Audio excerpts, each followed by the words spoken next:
Hi, my name is Mark Vatova, and I've been a Catholic worker for the last 5 years. And I live in a house called the Guadalupe House, and it's a collection of one of 8 houses that does hospitality for folks who are poor, oppressed, marginalized, and don't have a lot of belonging. So we're in front of the Guadalupe House. The original Guadalupe House burned down in the 1980s. So this is Guadalupe House 2.0. It was actually 2 houses that were put together.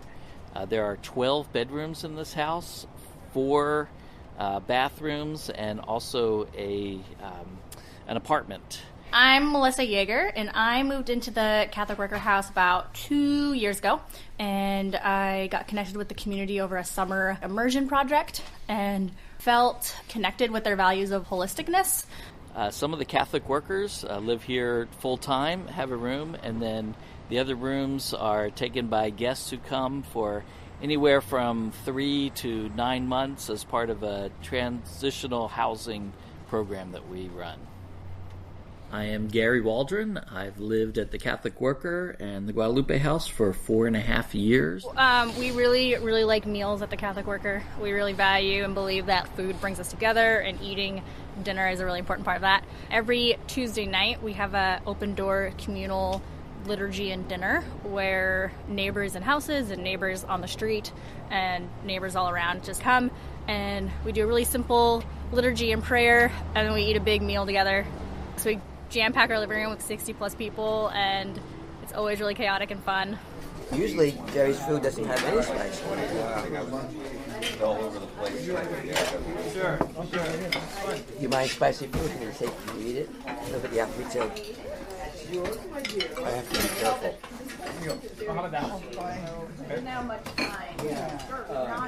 Monday through Friday at the Guadalupe House from 11 to 2, we do showers, where we offer showers, mail, and a person can use a phone if they don't have a cell phone. And so there's a 3-hour window where people can come and receive those gifts. We do that 5 days a week, and there's a lot of diverse people coming in. We have a lot of people who live in their cars, live on the streets, coming out of prisons, things like that. You know, there's probably about 15 to 20 people come a day, so there's probably about 80 to 100 people come a day, or a week. So today we have razors, Q-tips, towels.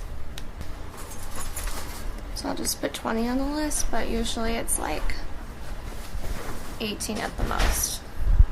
Or when I first got here, it was like 30 showing up. Hello. Hi. No, he's first.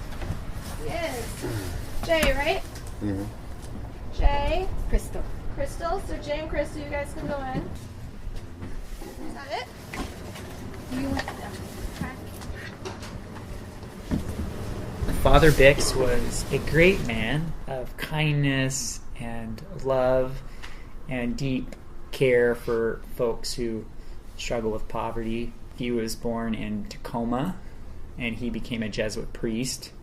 And then in the 70s, he had a collection of several people who they got a loan for $60,000 and bought 2 of the houses here. And that was in the 70s, and they were trying to make a space for people who were coming out of Western Hospital, which is a psych hospital.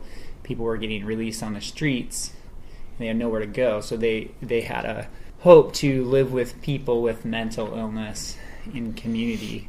They called it G Street Community. Then after several years, I think it was in 1989, they made it into a Catholic worker community because Bix was really inspired by the life of Dorothy Day. She's had a lot of influence on a lot of people around peace advocacy and caring for the poor in the United States. And he lived in the neighborhood here for, I think, the last 40 years, since the 70s, and then he recently died. So he was 86 years old when he died. And so he was to me, he was a great man because he was a great example of a subversive man who had a lot of love, and he was a great man because he didn't care about power and he didn't care about money. He cared about loving people And that was the priority of his life.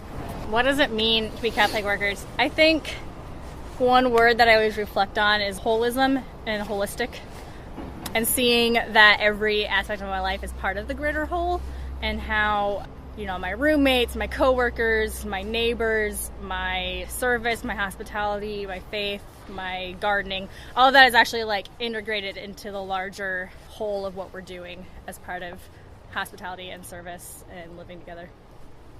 So my commitment to living here is kind of like a monk living in a monastery, and this is my monastery. I did some study of the life of St. Francis the first year I moved in here, and came away with principles of spirituality, simplicity, and service. And this community provides a lot of opportunities for all of those things.